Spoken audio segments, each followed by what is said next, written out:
জামাতের রেজিস্ট্রেশন বৈধই ছিল, বহাল ছিল 2013 সাল পর্যন্ত।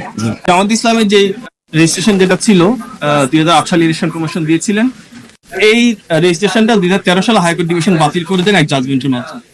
ওইটার বিরুদ্ধে ওনারা আপিল করেছিলেন। আজকে আপিলে যেটা হলো সেটা হচ্ছে হাইকোর্টে যেটা জাজমেন্ট ছিল ওই জাজমেন্টটাকে ওনারা আজকে স্যাটিসফাইড করেছিলেন, বাতিল করে দিতে।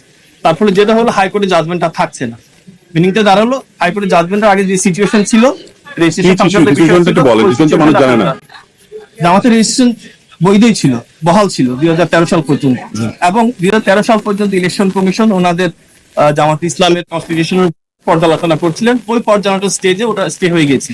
এখন ইলেকশন কমিশন পর ডিরেকশন পরিস্থিতি থেকে আবার শুরু করতে জামাতকে দাঁড়িপাল্লা প্রতীক দিতে ইলেকশন কমিশনের তো আইনগত কোনো বাধা নেই।